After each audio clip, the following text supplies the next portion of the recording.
So could we have the executive committee to the head table, please?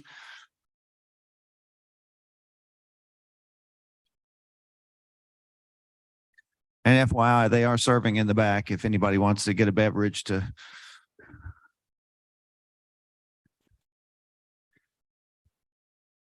Serving, self-serve.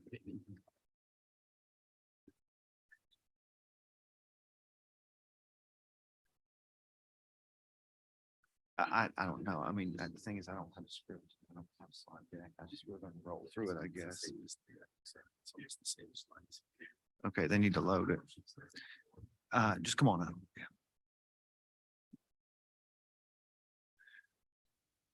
Margie, could we get the slide deck up?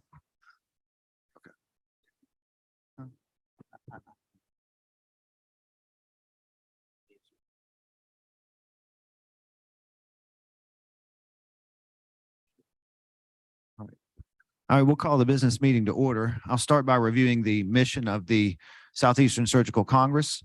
The mission of the Southeastern is to serve as the premier regional surgical organization for general surgeons and subspecialties. The Southeastern is dedicated to the presentation, evaluation, and dissemination of current knowledge and research in all phases of general surgery through an annual meeting and the American Surgeon Journal, fellowship and collegiality for all members, professional development for young surgeons, and presentation opportunities for trainees are core principles of the Southeastern Surgical Congress. So first of all, we will ask for approval of the 2022 business meeting minutes that should have been distributed via email. Can I get a motion to approve those minutes? Second. Any discussion? All in favor? Any opposed? Okay, the minutes are approved. All right, I'll start with my report. So we had a number of great things happen at this year's meeting. We'll discuss the attendance, which was the third highest on record. We had a few since the last time I spoke with your register. We had a new session this year on challenges for surgical chairs. We also had continued strong sponsorship. We had a gold sponsor lunch on Monday. We also had a silver sponsor and a total sponsorship of somewhere in the neighborhood of $60,000, which is about 3 times what we used to get. We closed our last fiscal year with a net income of over $70,000 in the black, and we continue to remain fiscally stable despite market fluctuations. We successfully launched an institutional membership program, which allowed us to gain 321 new resident members this year by affording institutions the opportunity to enroll their residents with a single fee based on the number of residents in the program. What we hope is, of course, those 321 members will then fall in love with the organization and remain active. And so that literally almost doubles our active membership roster. We had a successful search for a new executive director, which will be announced later in the meeting. The journal impact factor is now, I'm proud to report, above 1. We increased from 0.668 in 2020 to greater than 1 in 2021, and we're looking for bigger things to come. And we reduced our time to processing the article by 19 days compared to last year. So there's been a lot of forward movement with the journal, and we thank Dr. Nakayama for his great work. These are the list of organizations that have enrolled their residents. I won't read it, but I want to offer thanks to any chairs, program directors, or faculty from these programs that encourage that. This was a huge success, and we're very proud of the number of organizations that have enrolled their residents in our organization, and I hope that some of those residents that are enrolled are in attendance today. I now turn the mic over to our president-elect, Dr. Eddie Cornwell.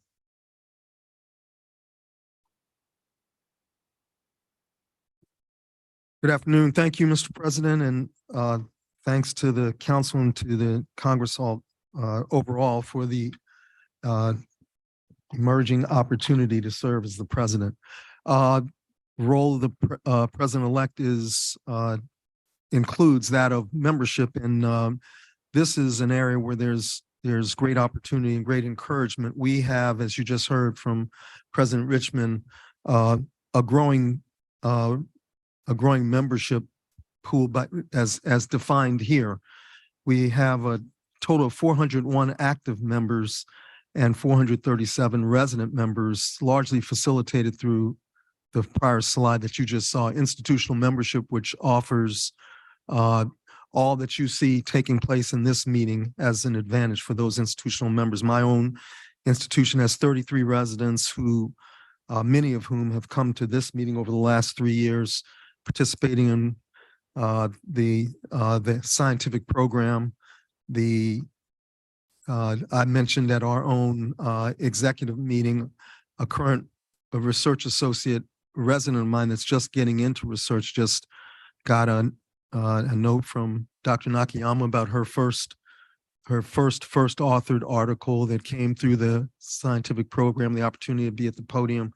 And I think this is going to be important to the lifeblood of the organization, because these are our future members. I'm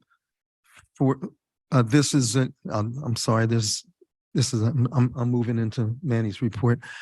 There's a demographic breakdown that lends evidence to what I'm talking about. If you look at the quintiles of age of the members in the organization, the top quintile, age 66 and over, represents about 18% of the membership.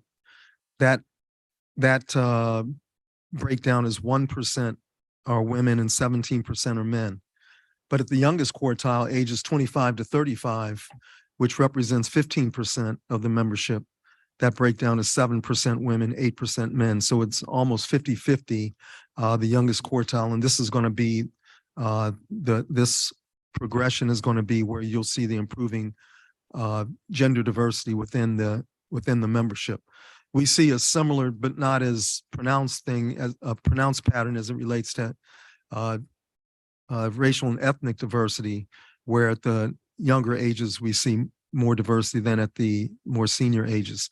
And so that this implies to me that the low-hanging fruit is further growth and continuation. Those of us that are in either in cities or regions or have colleagues who represent institutions that have many resident members, we represent the opportunity to grow this membership by virtue of the advantages that they see here. And let me not just leave it as just the academic component, the resident jeopardy and the sharks and the fun and games that was ably directed by Dr. Green yesterday was a great combination of fellowship and friendly competition, and what surgeons don't like that. So I'm encouraged by the direction of that, and I'll yield and take any questions if there are some. Thank you, Mr. President.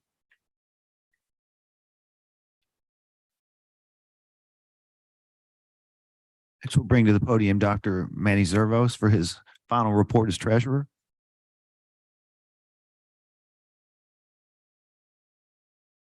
Thanks, Brian. This first slide just defines the role of the treasurer in the organization and summarizes the duties, which is basically to, in association with the management company, the executive directors developed a budget for the organization and submit it to the president for approval, and then to review the P&L on a monthly basis along with the executive director. These are the net income. This is a slide depicting the net income for the organization beginning in 2008, 2009. And you can see that historically the organization demonstrated a deficit up until about 2016, 2017. We had one of our more successful meetings, I think our highest attendance meeting ever in Nashville. And this coincides with the conversion of management to the management LP company. And since that time, we've had positive net income every year with the exception of 2020 and 2021.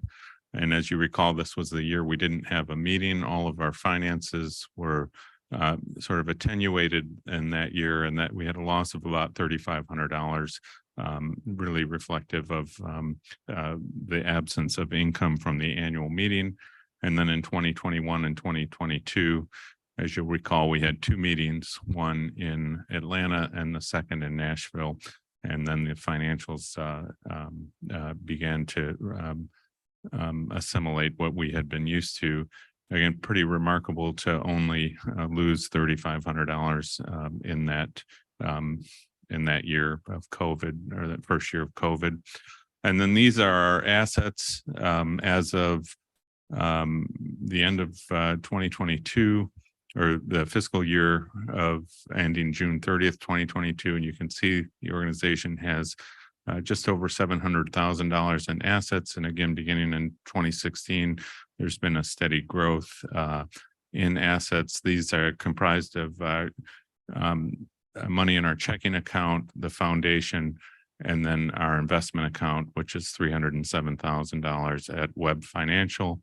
And then prepaid expenses for this meeting, actually of $2,500. So in close, that ends my formal report. In closing, I want to thank the organization. This finishes my 3-year term as treasurer of the organization. It's been a privilege and an honor to serve you. Also want to thank LP, who really provides all of the accounting and financial statements for the organization. And I'm going to go off script a little bit here. I want to tell you, perhaps my biggest accomplishment as treasurer in November 16th, I got an email from Brian. It said, Emmanuel, I need you to make a vendor payment today, $5,580. Let me know if you can and what payment option you have so I can forward you the necessary information. Well, this came from president@gmail.com. The payer information was Faith Community United Credit Union in Euclid, Ohio. Anyway, I detected a rat there, and so I was able to. Then I think that was and one thing was Brian never calls me Emmanuel, always calls me Manny. And so that's just a word to the wise out there. You got to be wary. And these people were mining the organizations, looking for the treasurer and the president, and trying to send personal emails back and forth. But fortunately, we weren't fooled by them. So, well, again, thank you for allowing me to be your treasurer. I really am grateful for the privilege. So if we would, could we give Dr. Zervos a round of applause for his service?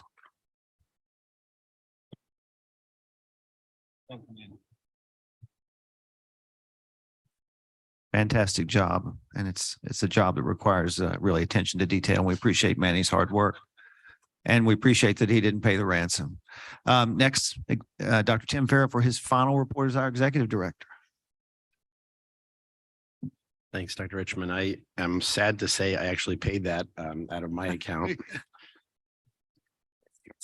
I'm going to take a few minutes. I always start this out by saying it's been an honor to hold the position previously occupied by Drs. Phil Burns and Ken Sharp.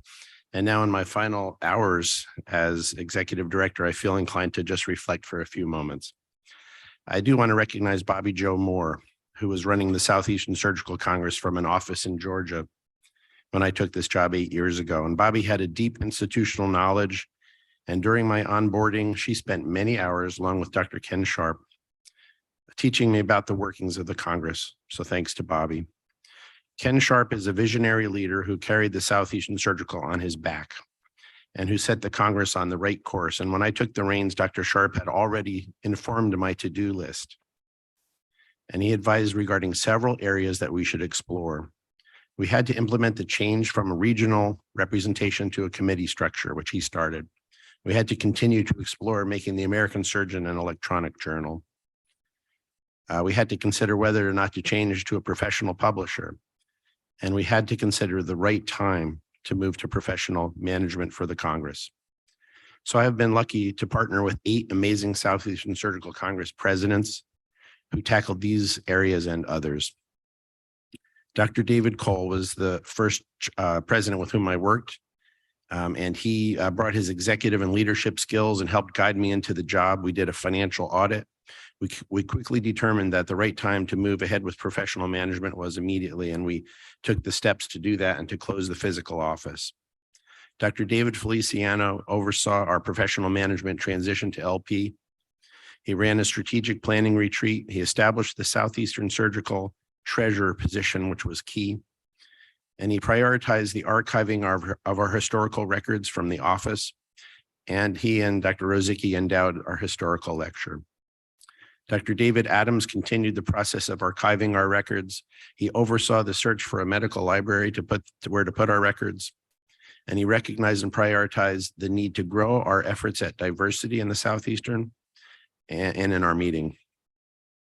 My old partner, Dr. Kevin Behrens, took on the task of determining if we should move the journal to a professional publisher.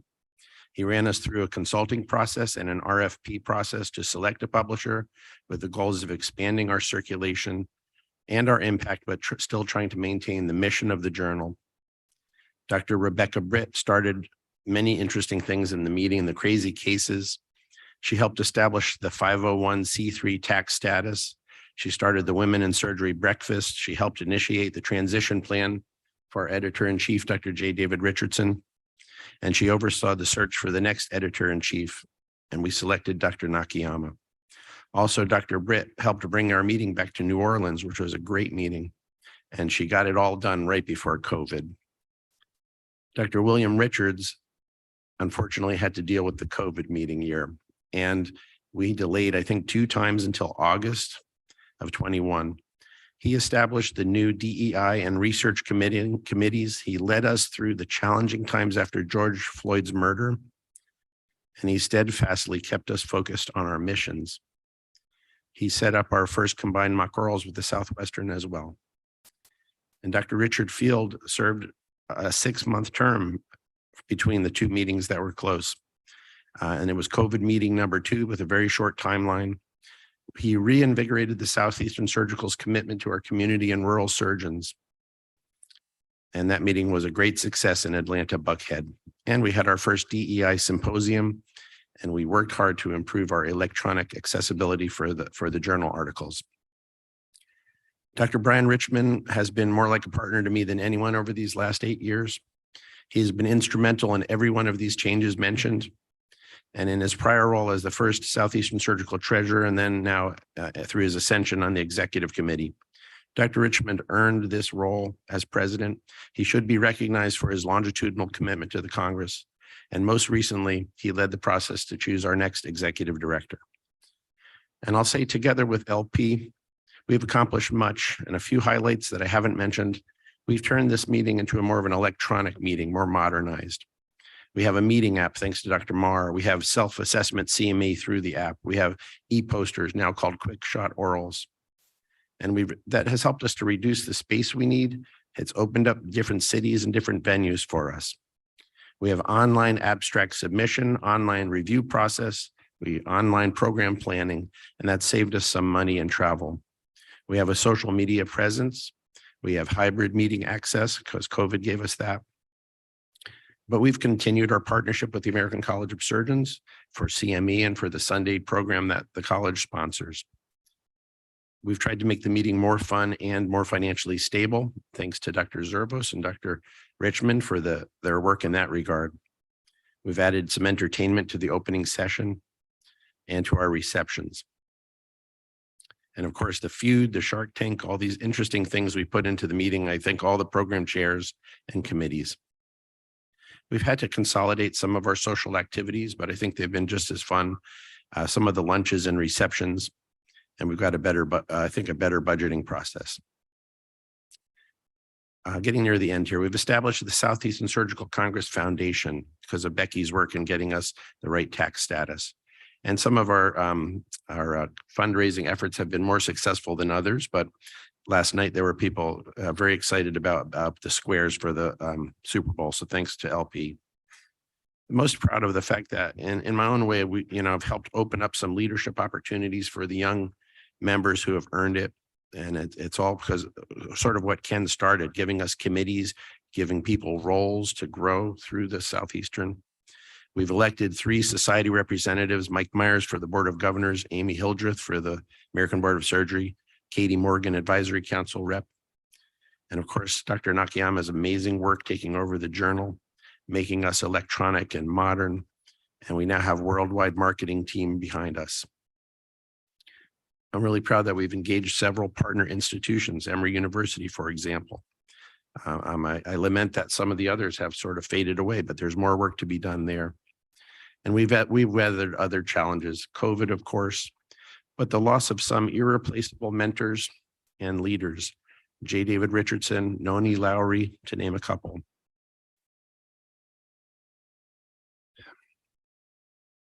I really want to thank the members of the executive committee and the people I've worked with over these 8 years. My deepest appreciation, as I've already stated, to the mentors, to all the trainees, and to all the members who have validated our efforts by your attendance and your engagement in the meeting. And a last thank you to LP, to Jill Wilhite and Margie Malia and all the other ladies. You know, when Noni Lowry passed shortly after we signed our agreement with your company, you were put into an unthinkable position. And despite that, you embraced the responsibility. You've been absolutely professional partners to us and gracious in every way. I am certain that Noni understood what I have learned over these past 8 years.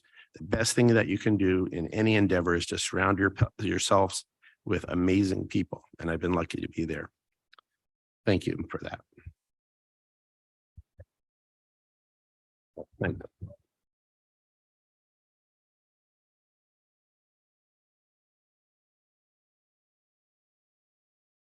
I just have a few slides here now. I'll get out of the way. Fantastic. The latest number is 630 attendees. And I don't think we're going to quite make it to Becky's New Orleans meeting, but that's a pretty good effort. And so this couple of points here. So you can have access to all of the educational sessions from the meeting for 3 months after through the app. So please look for that. And I want to point out there's a deadline to retrieve your CME or to request your CME. We're now saying April 1st for that. So this is the official announcement for the next executive director. The executive has chosen carefully, and we have a wonderful new executive director, Dr. Britt. Congratulations, Becky.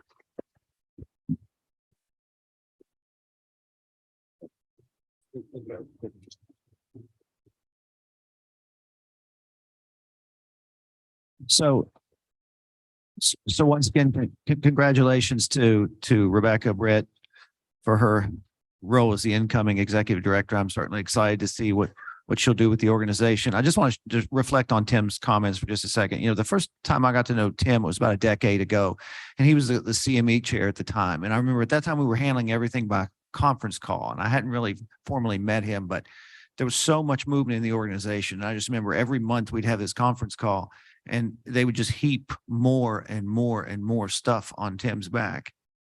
Just this task, this and this task and this task. And he would just, the tenor of his voice never changed. He was cool as a cucumber. And the next month he'd come back and it would all be done. So I knew he had incredible bandwidth, but I was not as prepared to be as impressed as I was with Tim when he started working. And like he said, we've collaborated on a lot of things. He's become a great friend. I'm going to miss working with him on a regular basis, but I know our friendship will endure. So I'd like him to come to the podium. Please receive this gift from the Southeastern in recognition of his tremendous service.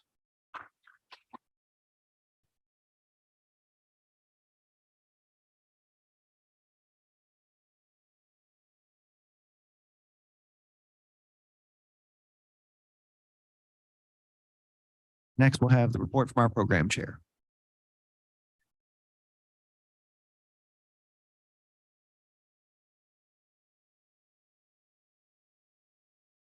Dr. Richmond, Executive Council, thank you for the opportunity to deliver the program report. Shown here are the activities that the program committee undertakes. And I think that what you'll notice is that the activities can be divided into delivering an outstanding annual conference, including and improving the education of our trainees, furthering partnerships, then of course having great social opportunities such as the Super Bowl party last night. So shown here is the history of our submitted abstracts over the past 10 years. And what you'll note is that we've had the second most abstracts this year over the past 10 years. In the 2020 meeting, we had 524 submitted abstracts. And this year we had 478 submitted abstracts. And so we're beginning to have a significant bounce back after our COVID hiatus. That in mind, I'd like to first turn the podium back over to Dr. Richmond. Brief bit of housekeeping here. I'd like to recognize Dr. John Stewart for his outstanding work as program CME chair. And once again, fantastic program. A lot of work went into it and you see the product. So I'd like to thank John.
And there are a number of ongoing education efforts to describe the implementation of EPAs. The board has decided to use the platform for Simple, which many of you may be familiar with already for interoperative assessment, but they'll be providing this part of the platform free of charge to programs for implementation of EPAs. Certainly you can go to the website to see those EPAs, and they also have a new Twitter and Instagram account specifically dedicated to EPAs. You should also have a champion appointed at your facility as well to help you with implementation of those. And finally, there, as you know, I think has been established a focused practice designation in metabolic and bariatric surgery to recognize surgeons who dedicate a significant portion of their practice to the comprehensive care of bariatric patients. The first exam was administered in 2022, and over 100 surgeons received their focused practice designation. The 2023 exam, if you know anyone who meets the criteria, will be administered on April 3rd with an application deadline of March 3rd. So there's still a time to get that application in. Also, in partnership with the American Board of Head and Neck Surgery, the ABS is going to co-sponsor a focused practice designation in complex thyroid and parathyroid surgery. And the first exam is scheduled to be administered in 2025. So additional information will be forthcoming about that. So I'd be happy to answer any questions. Thank you very much.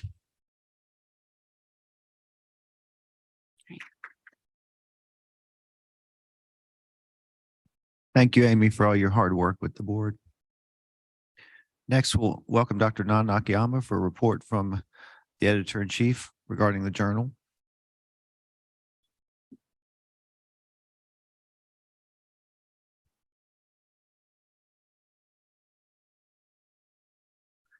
A lot has been said about the impact factor. There's going to be a significant change in all this because there's a gradual realization that the wholesale acceptance of submissions to the annual meeting is impacting our impact factor negatively. And so there's a work group that's being formed that is going to take a close look at this. And so just to know that this is going on.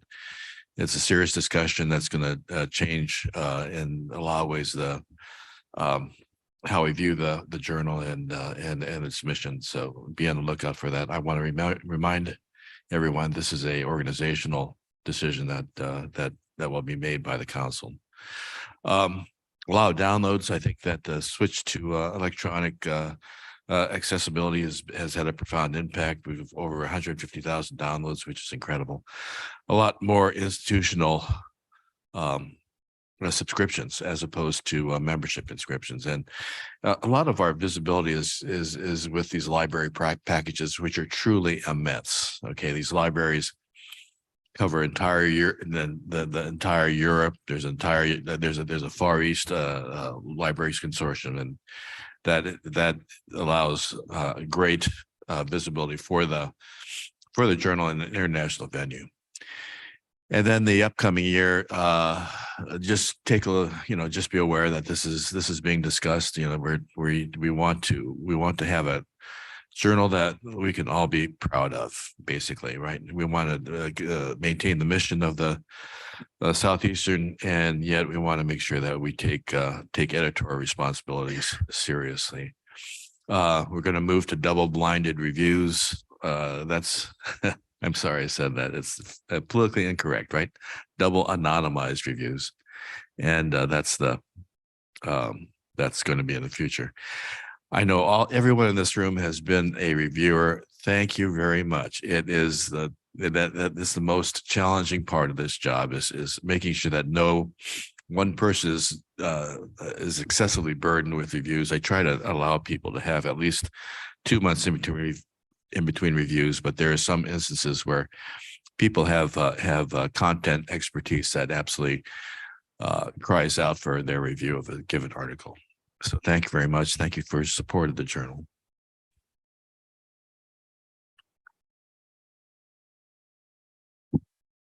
Okay, so moving forward, I'd like to do a couple of housekeeping announcements. I already recognize Tim for his great service, and certainly we'll miss him in this role. Becky for her incoming service as executive director. I'd like to ask Melissa Howard McNatt to join me at the podium to receive a plaque in recognition of her service as second VP.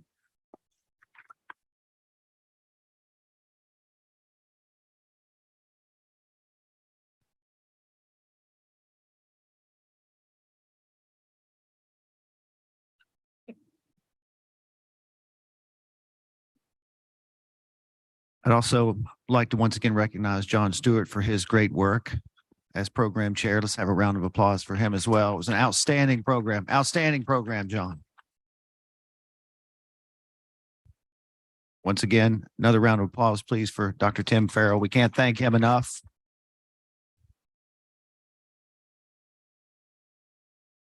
And now we have a report from the nominating committee. Dr. Britt, please join me.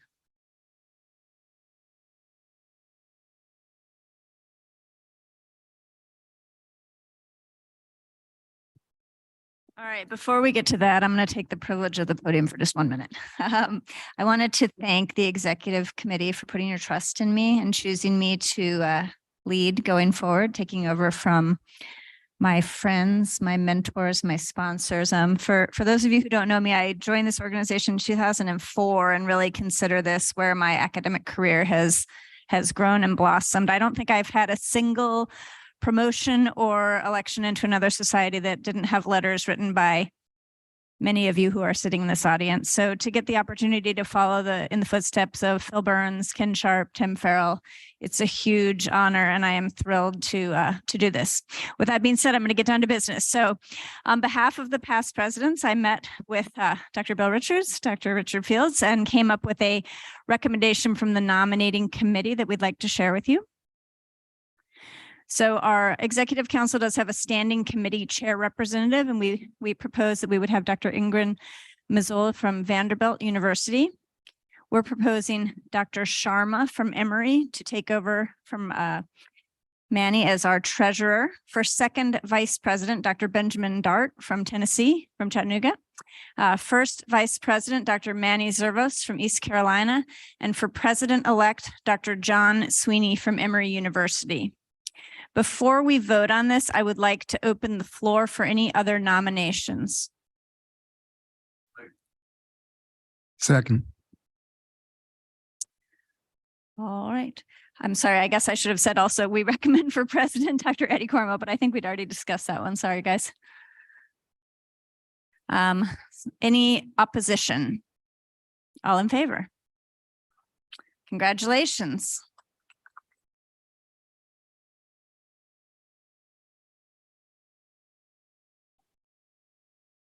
In my last action as president, I would like to welcome Dr. Eddie Cornwell to join me at the podium for the passing of the gavel and allow him to assume his role as president of the Southeastern Surgical Congress.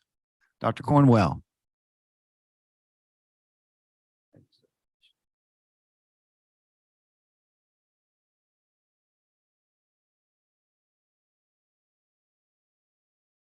Well, any good president knows when to make a speech brief, and this is certainly as good a time as any. I want to thank you all for the confidence and the great honor to lead this organization of great academics and fellowship. I look forward to it. The first vice president, I'll do my best to stay healthy. And to Dr. Sweeney, who noted this week that the role of the president-elect is to introduce the president. I have 364 days to hide all the skeletons in my closet. I looked for skeletons for Dr. Richmond, couldn't find any for 364 days, but The bodies are all buried. He told me I was just looking in the wrong closet. So it's a great honor. I look forward to continued growth that has already been established by this outstanding foundation, and look forward to working with each and every one of you and having a great meeting in Florida. Thank you very much. Oh, it's not a good idea to give a gavel to a trauma surgeon, but I'll forget myself specially for now and take it with great honor. Do I adjourn this meeting, or is there other business to be had? Yeah, unless I hear any objection, I'm about to adjourn this meeting. It's done. Thank you. Who keeps it? Oh, okay, so I can leave it here? Yeah, that way you won't lose. Every about once a month, I say on trauma pass on rounds.